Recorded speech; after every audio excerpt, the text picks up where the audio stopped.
everyone, this is Basil. Welcome to I Plus Trading Solutions. നമ്മൾ ഇന്ന് discuss ചെയ്യാൻ പോകുന്ന ടോപ്പിക്കിൻ്റെ പ്രത്യേകത എന്ന് പറയുന്നത് സ്റ്റുഡൻസ് എല്ലായ്പ്പോഴും ബുദ്ധിമുട്ട് പറയുന്ന എന്നാൽ എക്സാമിന് എല്ലായ്പ്പോഴും ചോദിക്കുന്ന ഒരു ടോപ്പിക്കാണ് നമ്മൾ ഇന്ന് ഡിസ്കസ് ചെയ്യാൻ പോകുന്നത് ബോറോഡ് കോൺസ്റ്റിറ്റ്യൂഷൻ എന്ന് പറയുന്നത്.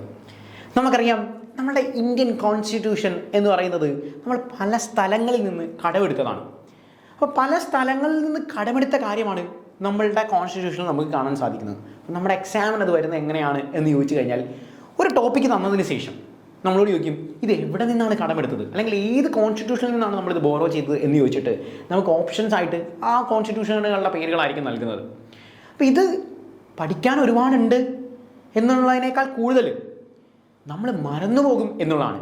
എക്സാമ്പിൾ പറഞ്ഞു കഴിഞ്ഞാൽ ഫണ്ടമെൻ്റൽ റൈറ്റ്, അതാണ് നമ്മൾ പഠിക്കുന്ന ഇന്നത്തെ ടോപ്പിക്കുമായി പ്രധാനപ്പെട്ട നമ്മൾ നോക്കുന്ന ഒരു കാര്യമാണ് ഫണ്ടമെൻ്റൽ റൈറ്റ്. ഇന്ന് നമ്മൾ ഡിസ്കസ് ചെയ്യുന്നത് US കോൺസ്റ്റിറ്റ്യൂഷനുമായി ബന്ധപ്പെട്ട US കോൺസ്റ്റിറ്റ്യൂഷനിൽ നിന്ന് എടുത്ത കാര്യങ്ങളാണ്. അപ്പോൾ അതിലൊരു ടോപ്പിക്കാണ് ഫണ്ടമെൻ്റൽ റൈറ്റ്. എക്സാമിനേഷൻ ഇങ്ങനെയായിരിക്കും ആ ചോദ്യം വരുന്നത്, ഫണ്ടമെൻ്റൽ റൈറ്റ് എവിടെ നിന്നാണ് അഡോപ്റ്റ് ചെയ്തത്? ആൻഡ് ഓപ്ഷനായിട്ട് UK കാണും, US കാണും, USSR കാണും, അയർലൻഡ് കാണും. കാണുമ്പോൾ നമ്മൾ എല്ലാം ആണ്, US, USSR, ദെൻ UK, ഇതെന്തായിരുന്നു എന്നുള്ളത് എക്സാം കൂടി വെച്ച് നമ്മൾ കൺഫ്യൂസ് ആവും. അപ്പം അങ്ങനെയുള്ള സാഹചര്യങ്ങളിൽ നമ്മൾ പ്രധാനമായും ചെയ്യുന്ന ഒരു മെത്തേഡാണ് വിഷ്വലൈസേഷൻ മെത്തേഡ് എന്ന് പറയുന്നത്. വിഷ്വലൈസേഷൻ മെത്തേഡ് എന്ന് പറയുന്നത് നമ്മൾ പഠിക്കുന്ന കാര്യങ്ങൾ അതെന്തോ ആയിക്കോട്ടെ, ഈ ഒരൊറ്റ ടോപ്പിക്കല്ല ഞാൻ ഉദ്ദേശിക്കുന്നത്.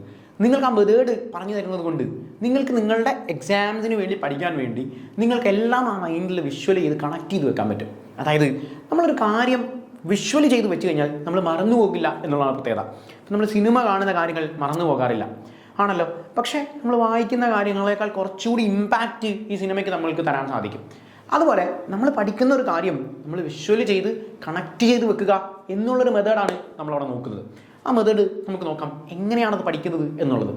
അപ്പോൾ നമ്മൾ ഡിസ്കസ് ചെയ്യുന്ന പാറ്റേൺ ആണ്. ആദ്യം ഞാനതിൻ്റെ വിഷ്വൽ ടെക്നിക്സ് എങ്ങനെയാണ് എന്നുള്ള കാര്യം കാണിച്ചു തരാം. അതനുസരിച്ച് നിങ്ങൾക്ക് കണക്ട് ചെയ്ത് വെക്കാം. അപ്പോൾ നമ്മൾ യുണൈറ്റഡ് സ്റ്റേറ്റ്സ് ഓഫ് അമേരിക്കയിൽ നിന്ന് എടുത്തിരിക്കുന്ന കോൺസ്റ്റിറ്റ്യൂഷനുമായി ബന്ധപ്പെട്ട കാര്യങ്ങളാണ് നമ്മൾ ഡിസ്കസ് ചെയ്യുന്നത്. ആദ്യം നമുക്ക് ടോപ്പിക്കുകൾ എന്തൊക്കെയാണ് എന്നുള്ള കാര്യം നോക്കാം, എന്നിട്ട് അത് എങ്ങനെ കണക്ട് ചെയ്ത് വെക്കാം എന്നുള്ളത്. യുണൈറ്റഡ് സ്റ്റേറ്റ്സ് ഓഫ് അമേരിക്ക നമ്മൾ പറഞ്ഞു, അമേരിക്കൻ കോൺസ്റ്റിറ്റ്യൂഷനിൽ നിന്ന് നമ്മളെ ഇന്ത്യൻ കോൺസ്റ്റിറ്റ്യൂഷനിലേക്ക് കടമെടുത്ത പ്രധാനപ്പെട്ട കാര്യങ്ങളാണ് നമ്മൾ ഡിസ്കസ് ചെയ്യുന്നത്. സോ അമേരിക്കൻ കോൺസ്റ്റിറ്റ്യൂഷനിൽ നിന്ന് നമ്മുടെ ഇന്ത്യൻ കോൺസ്റ്റിറ്റ്യൂഷനിലേക്ക് കടമെടുത്ത പ്രധാനപ്പെട്ട കോൺസെപ്റ്റ്സ് ആണല്ലോ. നമുക്ക് നോക്കാം എന്തൊക്കെയാണ് നമ്മൾ കടമെടുത്തിരിക്കുന്നത് എന്നുള്ളത്. ഞാൻ ആദ്യമേ പറഞ്ഞു നിങ്ങളോട് fundamental rights. Fundamental rights examination ഇങ്ങനെയാണ് അവർ ചോദ്യങ്ങൾ ചോദിക്കുന്നത്. ഫണ്ടമെൻ്റൽ റൈറ്റ്സ് എവിടെ നിന്നാണ് കടമെടുത്തത് എന്നായിരിക്കും നമ്മളോട് ചോദിക്കുന്നത്. From where we borrow this fundamental rights. Fundamental rights borrow ചെയ്തിരിക്കുന്നത് യുണൈറ്റഡ് സ്റ്റേറ്റ്സ് ഓഫ് അമേരിക്ക. നമ്മൾ ഇന്ന് ഈ സെഷനിൽ പഠിക്കുന്നതെല്ലാം അമേരിക്കൻ കോൺസ്റ്റിറ്റ്യൂഷനിൽ നിന്ന് കടമെടുത്ത പ്രധാനപ്പെട്ട കാര്യങ്ങളാണ്. Okay, well, so fundamental rights. ഇനി ഇൻഡിപെൻഡൻസ് ഓഫ് ജുഡീഷ്യറി, ജുഡീഷ്യറിയുമായി ബന്ധപ്പെട്ട കാര്യങ്ങളും നമ്മൾ കടമെടുത്തിരിക്കുന്നത് എവിടെ നിന്നാണ്? ഈ പറയുന്ന അമേരിക്കയുടെ കോൺസ്റ്റിറ്റ്യൂഷനിൽ നിന്നാണ്. ഇനി ജുഡീഷ്യൽ റിവ്യൂ, ഇതൊക്കെ എന്താണ് എന്നുള്ള കാര്യം നമുക്ക് ഡീറ്റെയിൽ ആയിട്ട് നോക്കാം. ഞാൻ ജസ്റ്റ് ആദ്യം ടോപ്പിക് എന്താണ് എന്നുള്ള കാര്യമാണ് പറയുന്നത്. So independence of judiciary, judicial review. Okay, judicial review, impeachment of the president, removal of judge, office of vice president, preamble of Indian constitution. ഇതാണ് നമ്മുടെ പ്രധാനപ്പെട്ട 7 കോണ്ടന്റ്. ഓക്കെ, ഈ 7 കോണ്ടന്റുകൾ നമ്മൾ യുണൈറ്റഡ് സ്റ്റേറ്റ്സ് ഓഫ് അമേരിക്കൻ കോൺസ്റ്റിറ്റ്യൂഷനിൽ നിന്നാണ് എടുത്തിരിക്കുന്നത് എന്നാണ് നമ്മൾ പഠിക്കുന്നത്. എങ്ങനെയാണ് നമ്മൾ പഠിക്കാൻ പോകുന്നത് എന്നുള്ള കാര്യം നമുക്ക് നോക്കാം. സോ നമ്മൾ അതിന് യൂസ് ചെയ്യുന്നത് വിഷ്വലൈസേഷൻ മെത്തേഡ് പാറ്റേൺ ആണ്. Well, so visualisation method pattern, C നിങ്ങൾക്ക് ഇവിടെ കുറേ പിക്ചേഴ്സ് കാണാൻ പറ്റും. Well, apple, then C movie actor, well see, okay, cool. So Donald Trump, we can begin with Donald Trump. American constitution ആണോ പഠിക്കുന്നത്? C അമേരിക്കയെ ഓർക്കാൻ സാധിക്കുന്ന, നിങ്ങളുടെ മൈൻഡിലേക്ക് അമേരിക്കയെ കണക്ട് ചെയ്യാൻ സാധിക്കുന്ന ഒരു പാറ്റേൺ ക്രിയേറ്റ് ചെയ്യുക എന്നുള്ളതാണ്. ചിലപ്പോൾ സ്റ്റാച്യു ഓഫ് ലിബർട്ടി ആയിരിക്കും, മറ്റേ ഒരു പെങ്കൊച്ച് മറ്റേ തീയൊക്കെ ആയിട്ട് കത്തിച്ച്, അതായിരിക്കും നിങ്ങൾക്ക് അമേരിക്ക നോക്കി, then you go with that. നിങ്ങളുടെ മൈൻഡിൽ എന്താണോ കണക്ട് ചെയ്യാൻ പറ്റുന്നത് അതാണ് നമ്മളുടെ ഇവിടുത്തെ ടോപ്പിക്. നിങ്ങളുടെ മൈൻഡിൽ കണക്ട് ചെയ്യാൻ പറ്റുന്നത് അമേരിക്കയുമായി ബന്ധപ്പെട്ട് നിങ്ങൾക്ക് കണക്ട് ചെയ്യാൻ പറ്റുന്ന അതാണെങ്കിൽ അതായിരിക്കും നമുക്ക് ഓർത്തിരിക്കാൻ പറ്റുന്നത്. ഞാനിവിടെ ട്രംപിനെ എടുക്കാനുള്ള കാരണം എന്ന് വെച്ചാൽ, ട്രംപ് എല്ലാവർക്കും അറിയാവുന്ന ഒരാളാണ്. ട്രംപ് വളരെ വിവാദങ്ങളിൽ എല്ലായ്പ്പോഴും എത്തുന്നതാണ്. ഇത്തവണത്തെ നമ്മളുടെ പീസ് നോബലുമായി ബന്ധപ്പെട്ട് നമ്മളോട് പീസ് നോബൽ വേണം വേണം വേണം എന്ന് പറഞ്ഞ് നമ്മളുടെ ഈ ഡൊണാൾഡ് ട്രംപ് ആവശ്യപ്പെട്ടിരുന്നു. പക്ഷേ കിട്ടിയില്ല. കിട്ടിയത് വെനിസ്വേലയുടെ ഒപ്പോസിഷൻ ലീഡറായ മച്ചാഡോയ്ക്കാണ് കിട്ടിയത്. സോ ഡൊണാൾഡ് ട്രംപ് എല്ലാവർക്കും അറിയാവുന്ന ആളാണ്. അതുകൊണ്ടാണ് ഞാൻ ഡൊണാൾഡ് ട്രംപിനെ എടുത്തത്. ഡൊണാൾഡ് ട്രംപ് സാധാരണഗതിയിൽ നമ്മളോട് ചോദിക്കുക അമേരിക്കയുടെ പ്രസിഡന്റാണ് ഡൊണാൾഡ് ട്രംപ് എന്നുള്ള എല്ലാവർക്കും അറിയാം. അതുകൊണ്ട് ആ ഒരു സിമ്പിൾ ക്വസ്റ്റ്യൻ എക്സ്പെക്ട് ചെയ്യേണ്ട. So they may ask questions like that. What is the chronological order of Donald Trump among the presidents of America? അമേരിക്കയുടെ എത്രാമത്തെ പ്രസിഡന്റ് ആണ് എന്ന് ചോദിച്ചു കഴിഞ്ഞാൽ 47ാമത്തെ അമേരിക്കയുടെ പ്രസിഡന്റ് ആണ് ആര്? നമ്മളുടെ ഡൊണാൾഡ് ട്രംപ്.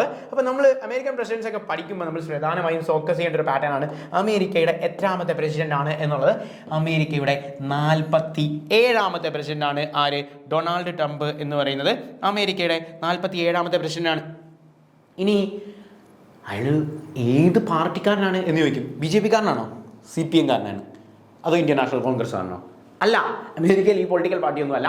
അമേരിക്കയിലെ റിപ്പബ്ലിക്കൻ പാർട്ടിക്കാരനാണ് ആര്? Donald Trump. അപ്പോൾ അദ്ദേഹം പരാജയപ്പെടുത്തിയത് ആരെയായിരിക്കും? അദ്ദേഹം പരാജയപ്പെടുത്തിയ വ്യക്തി ഏത് പൊളിറ്റിക്കൽ പാർട്ടിയിൽ നിന്നായിരിക്കും എന്നൊക്കെ ചോദിച്ചു കഴിഞ്ഞാൽ ഡെമോക്രാറ്റിക് പാർട്ടിക്കാരിയാണ് ആര് പരാജയപ്പെടുത്തിയത്?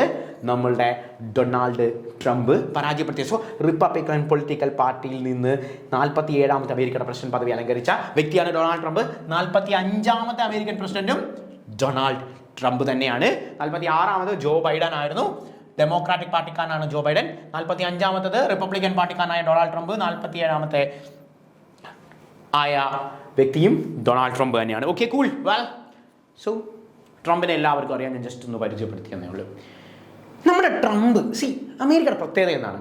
മറ്റ് രാജ്യങ്ങളെ കമ്പയർ ചെയ്യുമ്പോൾ നമ്മൾ അമേരിക്കയുടെ പ്രസിഡന്റിനെ നിങ്ങൾക്ക് എല്ലാവർക്കും അറിയാം. ഇപ്പം നിങ്ങളോട് വേറൊരു രാജ്യത്തിൻ്റെ പ്രസിഡന്റ് ഏതാണെന്ന് ചോദിച്ചാൽ നിങ്ങൾ കൺഫ്യൂസ്ഡ് ആവും. നോ ഐഡിയ എന്ന് പറയും. പക്ഷേ അമേരിക്കൻ പ്രസിഡന്റ് അറിയാത്ത ആരുമില്ല. കാരണം എന്താ? അമേരിക്കയുടെ പ്രത്യേകതയാണ്. അമേരിക്ക ഫണ്ട് കൊടുത്ത് എല്ലാ രാജ്യങ്ങളെയും ഇങ്ങനെ സ്വാധീനിച്ചേക്കുക. ഞാൻ നിങ്ങൾക്ക് കുറച്ച് കാശ് തരാണെങ്കിൽ നിങ്ങൾ ഉറപ്പായിട്ട് എൻ്റെ പേര് ഓർത്തിരിക്കത്തില്ലേ?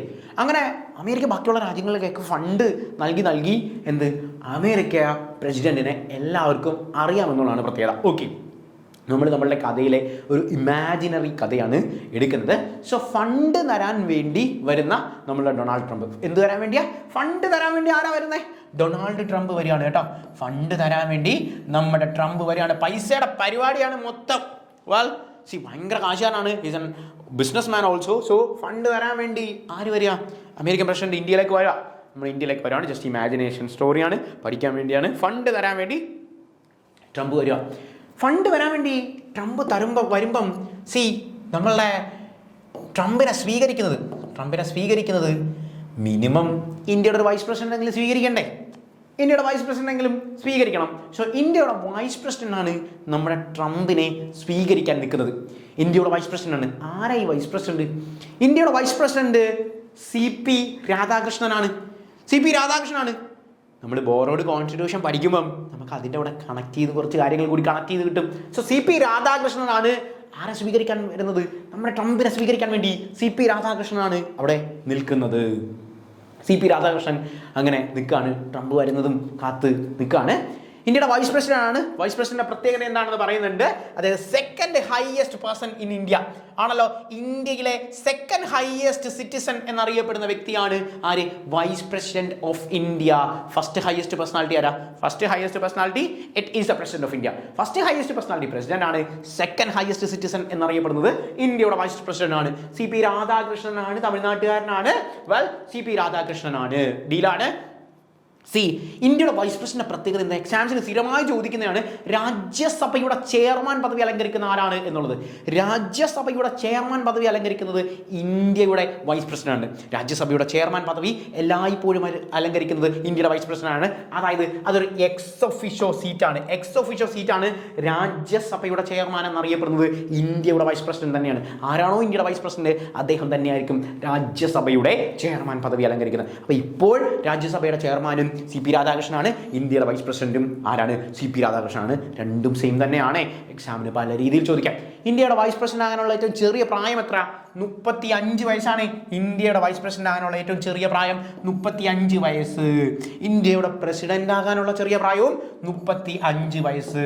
ഇനി ഇന്ത്യയിൽ ഒരു സംസ്ഥാനത്തിന്റെ ഗവർണർ പദവി അലങ്കരിക്കാനുള്ള പ്രായവും 35 വയസ്സ്. അപ്പോൾ ഇവർ 3 പേരും 35 ആണ്. ഇന്ത്യയുടെ പ്രസിഡന്റ് ആകാൻ, ഇന്ത്യയുടെ വൈസ് പ്രസിഡന്റ് ആകാൻ ഇന്ത്യയുടെ ഒരു സംസ്ഥാനത്തിൻ്റെ ഗവർണർ പദവി അലങ്കരിക്കാനും 35 വയസ്സാണ് വേണ്ടത്. എന്നാൽ ഇന്ത്യയുടെ പ്രധാനമന്ത്രിയാകാൻ 25 വയസ്സ് മതിയെ. ഇന്ത്യയുടെ പ്രധാനമന്ത്രിയാകാൻ, ഒരു സംസ്ഥാനത്തിൻ്റെ മുഖ്യമന്ത്രിയാകാൻ എല്ലാം 25 വയസ്സ് മതി. ഓക്കെ, 25 വയസ്സ് മതി. അപ്പം നമ്മളുടെ ഡൊണാൾഡ് ട്രംപിനെ സ്വീകരിക്കാനായിട്ട് ആര് വന്നു എന്ന് പറഞ്ഞു? ഡൊണാൾഡ് ട്രംപിനെ സ്വീകരിക്കാനായിട്ട് നമ്മുടെ വൈസ് പ്രസിഡന്റ് ഓഫ് ഇന്ത്യ വന്നു. Okay, vice president of India വന്ന് അദ്ദേഹത്തിനെ സ്വീകരിച്ച് എങ്ങോട്ട് കൊണ്ടുപോയി? ഒരു റിവറിൻ്റെ സൈഡിലോട്ട് കൊണ്ടു നിർത്തി. നമ്മളുടെ ഡൊണാൾഡ് ട്രംപിനെ സ്വീകരിച്ചുകൊണ്ട് നമ്മുടെ വൈസ് പ്രസിഡന്റ് വന്ന് ഒരു റിവറിൻ്റെ സൈഡിൽ കൊണ്ട് നിർത്തി. ഗംഗയാണ് ഇന്റർനാഷണൽ റിവറിൻ്റെ അടുത്താണ് ഞാൻ കൊണ്ട് നിർത്തിയേക്കുന്നത്. സോ റിവർ സൈഡിൽ കൊണ്ട് നിർത്തി. ഇങ്ങനെ റിവർ സൈഡിൽ കൊണ്ട് നിർത്തിയപ്പം അവിടെ ഒരു കോടതിയെ കണ്ടു. റിവർ സൈഡിൻ്റെ അടുത്ത് ഒരു കോടതി കണ്ടു. ആ കോടതിയിൽ ഒരു ജഡ്ജിയെ കണ്ടു. ഈ ജഡ്ജിയെ നിങ്ങൾക്ക് അറിയാമായിരിക്കും, തിലകനാണ്. തിലകൻ ഒരു സിനിമയിൽ മീശയൊക്കെ ഭരിച്ച് ജഡ്ജിയായിട്ട് അഭിനയിച്ച പടമാണ്. അങ്ങനെ നമ്മളെ കിലുക്കം എന്ന് പറഞ്ഞ പടം നിങ്ങളെല്ലാവരും കണ്ടിട്ടുണ്ടായിരിക്കും. മോഹൻലാലിൻ്റെ തമാശയൊക്കെയുള്ള പടമാണ്. അപ്പം നിങ്ങൾക്ക് അറിയാവുന്ന ഏതെങ്കിലും ജഡ്ജിയെ ഓർത്താൽ മതി. തിലകനെ തന്നെ ഓർക്കണമെന്നില്ല, പെട്ടെന്ന് എളുപ്പത്തിൽ കണക്ട് ചെയ്യാൻ വേണ്ടിയാണ് ഞാൻ തിലകനെ കൊണ്ടുവന്നത്. സോ നിങ്ങൾക്കറിയാവുന്ന ഏതെങ്കിലും ജഡ്ജി ജഡ്ജിയെ അവിടെ പൂട്ടിയിട്ടേക്കുമായിരുന്നു. നമ്മുടെ പാവം പിടിച്ച ജഡ്ജിയെ പൂട്ടിയിട്ടേക്കുമായിരുന്നു. അപ്പോൾ ഈ റിവർ സൈഡിൻ്റെ അവിടെ നിന്ന് ഡൊണാൾഡ് ട്രംപ് കാണുന്നുണ്ട്. നിഷ്കളങ്കനായ ഡൊണാൾഡ് ട്രംപിന് ഈ തിലകനെ പൂട്ടിയിട്ടേക്കുന്ന കണ്ടപ്പോൾ ആകെ സങ്കടമായി. സങ്കടമായപ്പോൾ ഇയാൾ എന്ത് ചെയ്തെന്ന് വെച്ചാൽ ഇയാൾ ആ തിലകനെ പൂട്ടഴിച്ച് റിമൂവ് ചെയ്ത് കൊടുത്തു. പൂട്ടിയിട്ടേക്കുന്ന നമ്മുടെ ജഡ്ജിയെ റിമൂവ് ചെയ്ത വഴി അയാൾ നോക്കിയപ്പം, നമ്മുടെ തിലകൻ നോക്കിയപ്പോൾ ഒരു ആക്റ്റീവ സ്കൂട്ടർ അവിടെ നമ്മുടെ ഹോണ്ട ആക്റ്റീവയുടെ സ്കൂട്ടർ ഇരിക്കുന്നു. പുള്ളിക്ക് സന്തോഷമായി. തന്നെ അഴിച്ചുവിട്ട് എങ്ങനെയെങ്കിലും രക്ഷപ്പെടണം എന്ന് ചിന്തിച്ച് പുറത്തോട്ട് വന്നപ്പോൾ താണ്ട അവിടെ ആക്റ്റീവയുടെ സ്കൂട്ടർ ഇരിക്കുന്നു. അപ്പം തന്നെ ആക്റ്റീവ സ്കൂട്ടറിലോട്ട് ചാടി അങ്ങ് കയറി. സ്കൂട്ടറിലേക്ക് ചാടി കയറി തിലകൻ രക്ഷപ്പെടുകയാണ്. അങ്ങനെ നമ്മുടെ തിലകൻ രക്ഷപ്പെടുകയാണ്. പോകുന്ന വഴിക്ക് തിലകൻ്റെ ആഗ്രഹം ഇന്ത്യയുടെ പ്രസിഡന്റിനെ ഒന്ന് കാണണമെന്ന് ഒരാഗ്രഹം. ഇന്ത്യയുടെ പ്രസിഡന്റിനെ കാണണമെന്ന് ആഗ്രഹം. എന്താ ഇന്ത്യൻ പ്രസിഡന്റിന്റെ പ്രത്യേകത? ദ്രൗപദി മുർമു ആണ് ഇന്ത്യയുടെ നിലവിലെ സാഹചര്യത്തിലെ പ്രസിഡന്റ് എന്നറിയപ്പെടുന്നു. സോ ഇന്ത്യയുടെ പ്രസിഡന്റ് ദ്രൗപദി മുർമു ആണ്. ഫസ്റ്റ് പ്രസിഡന്റ് എവിടുത്തെ? From the tribal group. ഇന്ത്യയുടെ ട്രൈബൽ വിഭാഗത്തിൽ നിന്ന് വരുന്ന ഇന്ത്യയുടെ ആദ്യത്തെ പ്രസിഡന്റ് ആണ് ദ്രൗപദി മുർമു. ഇന്ത്യയുടെ ട്രൈബൽ വിഭാഗത്തിൽ നിന്ന് വരുന്ന ആദ്യത്തെ പ്രസിഡന്റ് ആണ്. ഇന്ത്യൻ പ്രസിഡന്റ് പദവി അലങ്കരിക്കുന്ന രണ്ടാമത്തെ വനിതയാണ് ആര്? ദ്രൗപദി മുർമു. അപ്പൊ ആദ്യത്തെ വനിത ആരാ? ആലോചിക്ക്, ആദ്യത്തെ വനിത? നമ്മളുടെ ഫസ്റ്റ് വനിത എന്നറിയപ്പെടുന്നത് പ്രതിഭ പാട്ടീലാണ് first women. Second women Draupadi മുർമുവാണ്. ഫസ്റ്റ് ട്രൈബൽ വിഭാഗത്തിൽ നിന്ന് വരുന്ന ആരാ? ദ്രൗപദി മുർമുവാണ്. എന്നാൽ ഷെഡ്യൂൾഡ് കാസ്റ്റ് വിഭാഗത്തിൽ നിന്ന് വരുന്ന ആരാണ്? അത് മലയാളി കൂടിയായ KR നാരായണനാണ്. അപ്പോൾ രണ്ടാമത്തെ ആളാരാ? ഷെഡ്യൂൾഡ് കാസ്റ്റ് വിഭാഗത്തിൽ നിന്ന് വരുന്ന രണ്ടാമത്തെ ആള് രാംനാഥ് കോവിന്ദാണ്. അപ്പോൾ ട്രൈബൽ വിഭാഗത്തിൽ നിന്ന് വരുന്ന ഇന്ത്യയുടെ ആദ്യത്തെ പ്രസിഡന്റ് ദ്രൗപദി മുർമുവാണ്. സ്വാഭാവികമായും ദ്രൗപദി മുർമുവിൽ നിന്ന് നമുക്ക് എക്സാമിനേഷൻ ചോദിക്കാറുള്ളതാണ്. അതായത് നമ്മളുടെ ദ്രൗപദി മുർമു ഇന്ത്യയുടെ പ്രസിഡന്റ് പദവി അലങ്കരിക്കുന്നതിന് മുമ്പ് ഏത് ഭരണഘടനാ പദവിയിലാണ് ഇരുന്നിരുന്നത് എന്ന് ചോദിക്കും. ഇന്ത്യയുടെ പ്രസിഡന്റ് പദവി അലങ്കരിക്കുന്നതിന് മുമ്പ് ദ്രൗപദി മുർമു ജാർഖണ്ഡിന്റെ ഗവർണർ പദവി അലങ്കരിച്ച പെങ്കൊച്ചായിരുന്നു. ഓക്കെ, ഇന്ത്യൻ പ്രസിഡന്റ് ആകാനുള്ള പ്രായം എന്ന് പറയുന്നത് ഞാൻ പറഞ്ഞു മിനിമം 35 വയസ്സാണ്. ജാർഖണ്ഡിന്റെ ഗവർണർ ആകാനുള്ള പ്രായവും 35 വയസ്സായിരുന്നു. നമ്മൾ ഓൾറെഡി പറഞ്ഞതാണ്. ഓക്കെ, ഇനി ഇവർ ഏത് സ്റ്റേറ്റുകാരിയാണ് എന്ന് ചോദിക്കും. ഓക്കെ, ദ്രൗപദി മുർമു ഏത് സ്റ്റേറ്റുകാരിയാണെന്ന് ചോദിച്ചാൽ ഒഡീസക്കാരിയാണ് എന്നുള്ള കാര്യം ഓർക്കുക. ഒഡീസക്കാരിയാണ് Draupadi Murmu. First citizen of India ആണ് എന്നുള്ള കാര്യം നമ്മൾ പറഞ്ഞിരുന്നു. So first citizen of India ആണ്. അപ്പോൾ തിലകൻ ചേട്ടൻ ആരെ കാണാൻ പോവുക? ദ്രൗപദി മുർമുവിനെ കാണാൻ പോവുക. ഇന്ത്യയുടെ പ്രസിഡന്റിനെ കാണാൻ പോവുക. പോകുന്ന വഴിക്ക് എന്തെങ്കിലുമൊക്കെ മേടിച്ചു കൊടുക്കണ്ടേ? നമ്മൾ ഒരാളെ കാണാൻ പോകുമ്പോൾ എന്തെങ്കിലുമൊക്കെ മേടിച്ചു കൊടുക്കുന്നതിലെ മര്യാദ. അങ്ങനെ കുറച്ച് ആപ്പിളൊക്കെ ആയിട്ടാണ് ആര് പോകുന്നത്? ദ്രൗപദി മുർമുവിനെ കാണാനായിട്ട് ആര് പോകുന്നത്? നമ്മുടെ തിലകൻ ചേട്ടൻ പോകുന്നത്. അപ്പോൾ ആപ്പിളൊക്കെ മേടിച്ചിട്ടാണ് ദ്രൗപദി മുർമുവിനെ കാണാനായിട്ട് പോകുന്ന പാറ്റേൺ. പോകുന്ന വഴിക്ക് പെട്ടെന്നല്ലേ ചെല്ലുന്നത്. തിലകൻ വരുമെന്നൊക്കെ അറിയോ? ഇല്ല, ഡൊണാൾഡ് ട്രംപ് അഴിച്ചു വിട്ടത് കൊണ്ടാണ് തിലകൻ വരുമെന്ന് പറഞ്ഞത്. അപ്പോൾ ദ്രൗപദി മുർമു ഈ പറയുന്ന തിലകൻ ആപ്പിളൊക്കെ ആയിട്ട് വരുമല്ലേ, സ്വീകരിച്ചേക്കാം എന്ന് ചോദിച്ചു. ഏത് വണ്ടിയിലാണ് വരുന്നത്? ഏത് വണ്ടിയിലാണ് വരുന്നത്? ആക്റ്റീവ സ്കൂട്ടറിലാണ് വരുന്നത്. ഓക്കെ, ആക്റ്റീവ സ്കൂട്ടറിലാണ് വരുന്നത്. അപ്പോൾ തിലകനെ സ്വീകരിക്കാമെന്ന് വെച്ച് കുറച്ച് പിച്ചിപ്പൂവൊക്കെ ആയിട്ടാണ് സ്വീകരിക്കാൻ വന്നത്. അങ്ങനെ കുറച്ച് പിച്ചിപ്പൂ അറിയാലോ, നമുക്ക് ഓണത്തിനൊക്കെ നമ്മൾ ഇടുന്ന പൂവാണ് പിച്ചിപ്പൂ. അങ്ങനെ പിച്ചിപ്പൂവ് ആയിട്ടാണ് ആരെ സ്വീകരിക്കാനിരിക്കുന്നത്? നമ്മളുടെ തിലകൻ ചേട്ടനെ സ്വീകരിക്കാനിരിക്കുന്നത്. ഇത്രയേ ഉള്ളൂ നമ്മളുടെ കഥ. എന്തിനാണ് നമ്മൾ ഈ കഥ പറഞ്ഞത്? ഒന്നുകൂടി ഞാൻ ആ കഥ പറയാം. ഡൊണാൾഡ് ട്രംപ് ഫണ്ട് തരാനായിട്ട് ഇന്ത്യയിലേക്ക് വന്നു. ഇന്ത്യയുടെ വൈസ് പ്രസിഡന്റ് അദ്ദേഹത്തിനെ സ്വീകരിച്ചു. വൈസ് പ്രസിഡന്റ് സ്വീകരിച്ചുകൊണ്ട് ഒരു റിവർ സൈഡിൽ കൊണ്ട് നിർത്തി. റിവർ സൈഡിൻ്റെ അടുത്ത് സുപ്രീം കോടതി കണ്ടു. സുപ്രീം കോടതിയിൽ ജഡ്ജിയെ പൂട്ടിയിട്ടിരിക്കുന്ന കണ്ടു. നിഷ്കളങ്കനായ നമ്മളുടെ ഈ പറയുന്ന തിലകൻ ചേട്ടനെ പൂട്ടിയിട്ടിരിക്കുന്ന കണ്ട് ട്രംപിന് വിഷമായി. ട്രംപ് തിലകൻ ചേട്ടൻ ജഡ്ജിയെ റിമൂവ് ചെയ്ത അപ്പം തന്നെ ആക്റ്റീവ സ്കൂട്ടർ എടുത്ത് ഇന്ത്യയുടെ പ്രസിഡന്റിനെ കാണാൻ വേണ്ടി പോയി. പോകുന്ന വഴിക്ക് ഒരു ആപ്പിളും മേടിച്ചുകൊണ്ടാണ് അദ്ദേഹം ആ യാത്ര മുൻപോട്ട് കൊണ്ടുപോകുന്നത്. അവിടെ ചെന്നപ്പം കുറച്ച് പിച്ചിപ്പൂക്കളുമായി ഇദ്ദേഹത്തിനെ സ്വീകരിച്ചു എന്നുള്ളതായിരുന്നു നമ്മളുടെ കഥ. നമ്മൾ ഈ ഒരൊറ്റ കഥയിൽ നിന്ന് പഠിക്കുന്ന പാറ്റേണുകൾ എന്തൊക്കെയാണ് എന്നുള്ള കാര്യം ഓർക്കുക. നമ്മളുടെ കഥയിലേക്ക് വന്ന വ്യക്തി എന്ന് പറയുന്നത് ഡൊണാൾഡ് ട്രംപാണ്. ട്രംപിൻ്റെ പ്രത്യേകത നമ്മൾ പറഞ്ഞു, അമേരിക്കയെ പ്രസൻറ്റ് ചെയ്യുന്ന, അതായത് നമുക്ക് ഈ വരുന്ന ക്വസ്റ്റ്യനുകളെല്ലാം അമേരിക്കയുമായി ബന്ധപ്പെട്ടതാണ് എന്നുള്ളത് അമേരിക്കയെ റെപ്രസെൻറ്റ് ചെയ്യുന്ന വ്യക്തിയാണ് ഡൊണാൾഡ് ട്രംപ് എന്ന് പറയുന്നത്. അമേരിക്കൻ പ്രസിഡന്റ് പദവിയുടെ ടെന്യുവർ എത്രയാണ് എന്ന് ചോദിച്ചു കഴിഞ്ഞാൽ അമേരിക്കൻ പ്രസിഡന്റ് പദവിയുടെ ടെന്യുവർ എന്ന് പറയുന്നത് 4 വർഷമാണ് എന്നുള്ള കാര്യം ഓർക്കുക. 4 വർഷമാണ് കാലാവധി. അമേരിക്കൻ പ്രസിഡന്റിന്റെ കാലാവധിയാണ്. ഇന്ത്യൻ പ്രസിഡന്റിന്റെ കാലാവധി എത്ര? ഇന്ത്യൻ പ്രസിഡന്റിന്റെ കാലാവധി എന്ന് പറയുന്നത് 5 വർഷമാണ്. അമേരിക്കൻ പ്രസിഡന്റിന്റെ കാലാവധി 4 വർഷമാണെങ്കിൽ ഇന്ത്യൻ പ്രസിഡന്റിന്റെ കാലാവധി 5 വർഷമാണ്. ഇനി ഒരാൾക്ക് എത്ര തവണ അമേരിക്കൻ പ്രസിഡന്റ് പദവി അലങ്കരിക്കാൻ സാധിക്കും? ഒരാൾക്ക് അമേരിക്കൻ പ്രസിഡന്റ് പദവി 2 തവണ മാത്രമേ പറ്റൂ. 45ാമത്തെ പ്രസിഡന്റായിട്ട് ട്രംപ് വന്നു, 47ാമത്തെ പ്രസിഡന്റായിട്ട് ട്രംപ് വന്നു. ഇനി ട്രംപിന് അമേരിക്കൻ പ്രസിഡന്റ് ആവാൻ പറ്റില്ല. 2 തവണ മാത്രമേ ഒരാൾക്ക് അമേരിക്കയുടെ പ്രസിഡന്റ് പദവി അലങ്കരിക്കാൻ പറ്റൂ. എങ്കിൽ എക്സാമിനേഷൻ ചോദിക്കുകയാണ്, ഒരാൾക്ക് എത്ര തവണ ഇന്ത്യയുടെ പ്രസിഡന്റ് പദവി അലങ്കരിക്കാൻ സാധിക്കുമെന്ന് ചോദിച്ചാൽ ഇന്ത്യയുടെ കോൺസ്റ്റിറ്റ്യൂഷൻ പ്രകാരം അങ്ങനെ ലിമിറ്റേഷൻസ് ഒന്നുമില്ല. എത്ര തവണ വേണമെങ്കിലും ഒരാൾക്ക് ഇന്ത്യയുടെ പ്രസിഡന്റ് പദവി അലങ്കരിക്കാൻ സാധിക്കും. എത്ര തവണ വേണമെങ്കിലും ഒരാൾക്ക് ഇന്ത്യയുടെ പ്രസിഡന്റ് പദവി അലങ്കരിക്കാൻ സാധിക്കും എന്നുള്ളതാണ് പ്രത്യേകത. അപ്പോൾ നമ്മളുടെ ഇവിടെ ഇന്ത്യൻ പ്രസിഡന്റ് ആയിട്ട് ആരാണ്? ദ്രൗപദി മുർമുവാണ്. പക്ഷേ എത്ര തവണ വേണമെങ്കിലും അലങ്കരിക്കാനും ഇന്ത്യയിൽ ആകെ 2 തവണ അലങ്കരിച്ച ഇന്ത്യയുടെ ആദ്യത്തെ പ്രസിഡന്റാണ് ഡോക്ടർ രാജേന്ദ്ര പ്രസാദാണ്. അദ്ദേഹമാണ് ലോങ്സ്റ്റ് ടെന്യുവർ. വേറെ ആരും അങ്ങനെ 2 തവണയൊന്നും ഇന്ത്യൻ പ്രസിഡന്റ് ആയിട്ടില്ല. എത്ര വേണമെങ്കിലും ആകാം, പക്ഷേ ആയിട്ടില്ല എന്നുള്ള കാര്യം ഓർക്കുക. അപ്പോൾ നമ്മൾ ഡിസ്കസ് ചെയ്തുകൊണ്ടിരുന്നത് ട്രംപിന്റെ കാര്യമാണ്. ട്രംപ് ഇങ്ങോട്ട് വന്നത് എന്തിനാണ്? ഫണ്ട് തരാൻ. ഫണ്ട് ഇനി നിങ്ങൾക്ക് തെറ്റോ? ഫണ്ടമെന്റൽ റൈറ്റ്സ് ആണല്ലോ. ഫണ്ടമെന്റൽ റൈറ്റ്സിനെ കുറിച്ച് പറയുന്നത് നമ്മളുടെ യുണൈറ്റഡ് സ്റ്റേറ്റ്സ് ഓഫ് അമേരിക്കൻ കോൺസ്റ്റിറ്റ്യൂഷനിൽ നിന്നാണ്. ഫണ്ടമെന്റൽ റൈറ്റിനെ കുറിച്ച് ഡീറ്റെയിൽ ആയിട്ട് ഞാൻ ക്ലാസ് എടുത്ത് തന്നിട്ടുള്ളതാണ്. എത്ര ഫണ്ടമെന്റൽ റൈറ്റ് ഉണ്ട് എന്നുള്ളത്. 6 ഫണ്ടമെന്റൽ റൈറ്റ് ആണ് നിലവിലെ സാഹചര്യത്തിൽ നമുക്കുള്ളത്. 7 എണ്ണമായിരുന്നു ഉണ്ടായിരുന്നത്. ഇപ്പോൾ എത്ര ഉണ്ട്? ഇപ്പോൾ 6 ഫണ്ടമെന്റൽ റൈറ്റ് ആണ് നമുക്ക് ഉള്ളത്.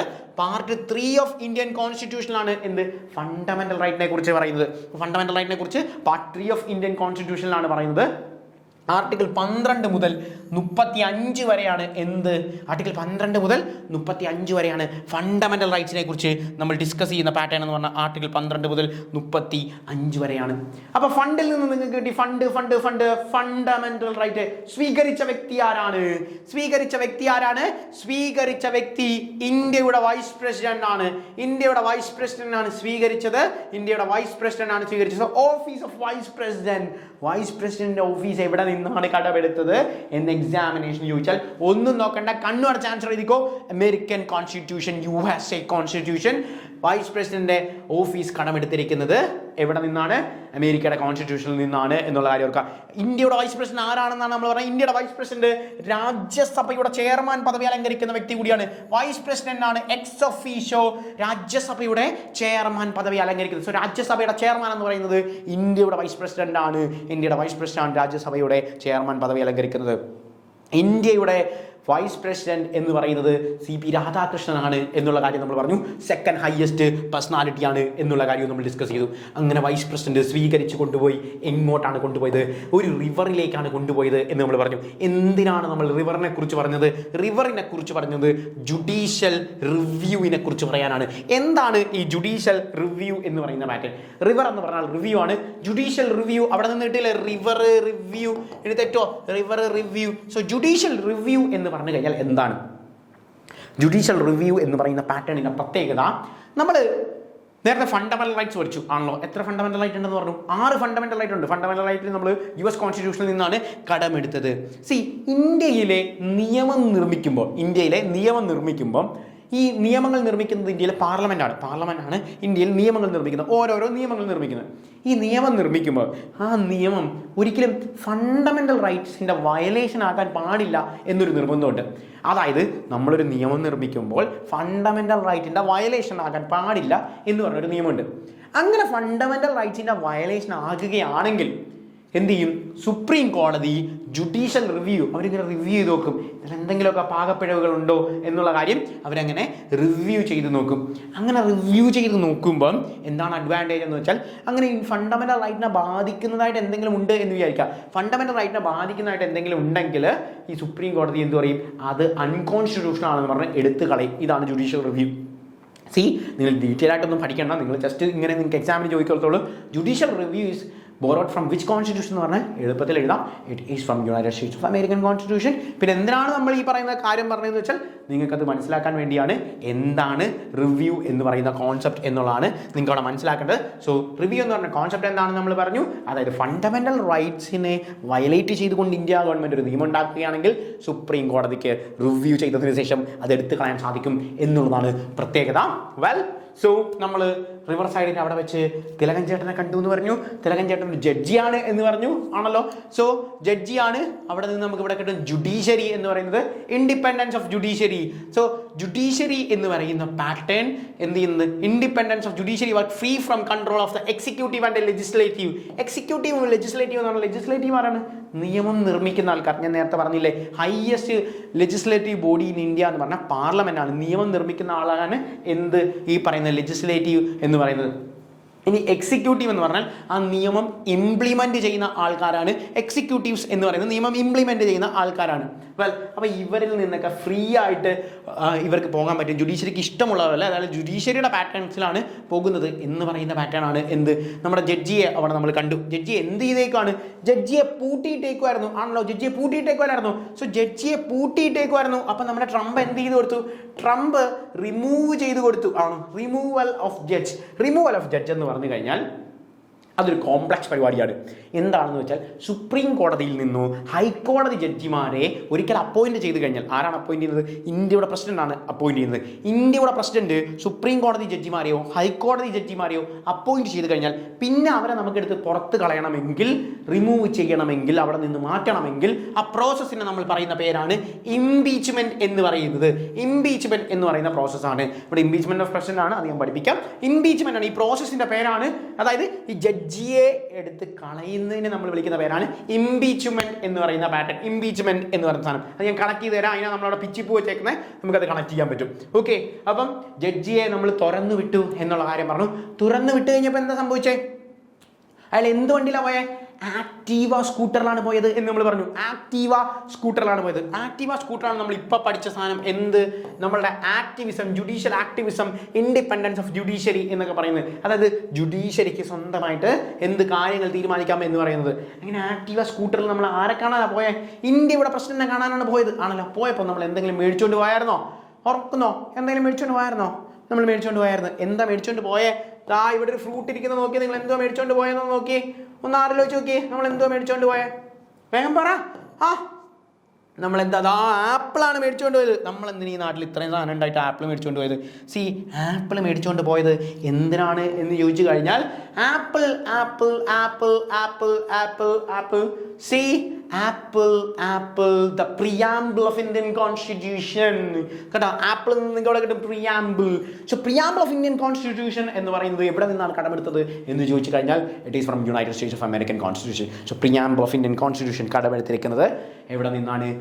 ഇന്ത്യൻ കോൺസ്റ്റിറ്റ്യൂഷനിൽ നമ്മൾ പ്രിയാമ്പിൾ എടുത്തേക്കുന്നത്. പ്രിയാമ്പിൾ എന്ന് പറഞ്ഞാൽ ആമുഖമാണ് United States of American constitution എന്നാണ്. ആപ്പിൾ മേടിച്ചുകൊണ്ട് ആരെയാണ് നമ്മൾ കാണാൻ പോയത്? നമ്മൾ പ്രസിഡന്റിനെ കാണാൻ പോയത്, ആണല്ലോ. പ്രസിഡന്റ് തന്നെയാണ് കാണാൻ പോയത്. പ്രസിഡന്റിനെ കാണാൻ പോയപ്പം പ്രസിഡന്റ് എങ്ങനെയാണ് സ്വീകരിച്ചത് നമ്മളെ? ഈ നാട്ടിൽ റോസാപ്പൂവ് എന്തൊക്കെ പൂക്കളുണ്ട്, പിന്നെ എന്തിനാണാവോ ഈ പിച്ചിപ്പൂ കൊണ്ട് നമ്മൾ സ്വീകരിച്ചത്? പിച്ചിപ്പൂ കൊടുത്തതിൻ്റെ കാരണം എന്താണ് എന്ന് വെച്ചാൽ പിച്ചി പിച്ചി പിച്ചി പിച്ചി ഇംപീച്ച്മെന്റ് ഓഫ് പ്രസിഡന്റ്. ഇതിനു വേണ്ടിയാണ് നമ്മൾ പിച്ചിപ്പൂ എടുത്തത്. അപ്പോൾ ഇംപീച്ച്മെന്റ് ഓഫ് പ്രസിഡന്റ് എന്ന് പറയുന്ന കോൺസെപ്റ്റാണ് അവിടെ പിച്ചിപ്പൂവിൽ നിന്ന് നമുക്ക് കണക്ട് ചെയ്യാൻ പറ്റുന്നത്. Impeachment of president. എന്താ ഇംപീച്ച്മെന്റ് ഓഫ് പ്രസിഡന്റ് എന്ന് പറഞ്ഞാൽ? അതായത് ഇന്ത്യയുടെ പ്രസിഡന്റിനെ നമ്മൾ ഒരിക്കൽ പ്രസിഡന്റിനെ അപ്പോയിന്റ് ചെയ്യുകയാണെങ്കിൽ, സുപ്രീം കോടതി ചീഫ് ജസ്റ്റിസ് ആണ് പ്രസിഡന്റിന് സത്യവാചകം ചൊല്ലിക്കൊടുക്കുന്നത്. ഈ സുപ്രീം കോടതി ചീഫ് ജസ്റ്റിസിനെ അപ്പോയിന്റ് ചെയ്യുന്ന ആരാണ്? അതും പ്രസിഡന്റ് ഓഫ് ഇന്ത്യ ആണ്. ഓക്കെ, പ്രസിഡന്റ് ഓഫ് ഇന്ത്യ ആണ് സുപ്രീം കോടതി ചീഫ് ജസ്റ്റിസിനെ അപ്പോയിന്റ് ചെയ്യുന്നത്. ഈ പ്രസിഡന്റ് ഓഫ് ഇന്ത്യക്ക് നമ്മൾ സത്യവാചകം ചൊല്ലിക്കൊടുക്കുന്നത് ചീഫ് ജസ്റ്റിസ് ആണ്. ഓക്കെ, അദ്ദേഹത്തിന് ആ സ്ഥാനത്ത് നിന്ന് മാറ്റണമെന്ന് നമ്മൾ വിചാരിക്കുകയാണ്. നമ്മൾ പറഞ്ഞു ഇന്ത്യൻ പ്രസിഡന്റിനെ മാറ്റണമെന്ന് വിചാരിക്കുക. ആ പ്രോസസ്സിനെ നമ്മൾ വിളിക്കുന്ന പേരാണ് ഇംപീച്ച്മെന്റ് എന്ന് പറയുന്നത്. അതായത് ഇന്ത്യയുടെ പ്രസിഡന്റിനെ മാറ്റുന്നതിന്റെ പ്രോസസ്സിന്റെ പേരാണ് ഇംപീച്ച്മെന്റ് ഓഫ് പ്രസിഡന്റ് എന്ന് പറയുന്നത്. ഇനി നമ്മൾ സുപ്രീം കോടതി ജഡ്ജിയെ നേരത്തെ നമ്മൾ പറഞ്ഞായിരുന്നു ആണല്ലോ, തെലങ്കാന റിമൂവ് ചെയ്ത പാറ്റേൺ നമ്മൾ പറഞ്ഞായിരുന്നു.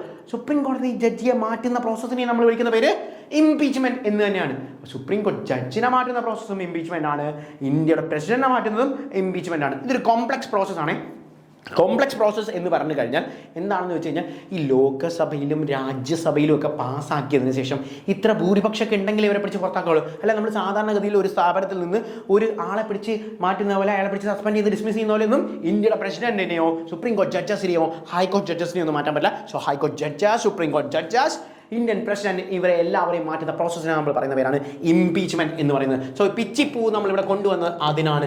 വെൽ, അപ്പം നമ്മൾ ഇന്നത്തെ സെഷനിൽ ഡിസ്കസ് ചെയ്ത പാറ്റേൺ എന്ന് പറയുന്നത് യുണൈറ്റഡ് സ്റ്റേറ്റ്സ് ഓഫ് അമേരിക്കൻ കോൺസ്റ്റിറ്റ്യൂഷനിൽ നിന്ന് ഇന്ത്യയുടെ ഭരണഘടനയിലേക്ക് അഡോപ്റ്റ് ചെയ്ത കാര്യമാണ്. വളരെ ചുരുങ്ങിയ നിമിഷം കൊണ്ട് നമുക്ക് ഒന്നുകൂടി ആക്കാതെ പറഞ്ഞ് അവസാനിപ്പിക്കാം. വെൽ, നമുക്കറിയാം ഈ അമേരിക്കൻ പ്രസിഡന്റായ ഡൊണാൾഡ് ട്രംപ് ഇന്ത്യയിലേക്ക് വരായിരുന്നു നമ്മളുടെ കഥ. ഡൊണാൾഡ് ട്രംപ് റെപ്രസെന്റ് ചെയ്യുന്ന അമേരിക്കയാണ്. അതായത് ഞാൻ ഇന്ന് ഈ പഠിപ്പിച്ചതിനെല്ലാം ഒരൊറ്റ ഉത്തരമുള്ളൂ, യുണൈറ്റഡ് സ്റ്റേറ്റ്സ് ഓഫ് അമേരിക്ക.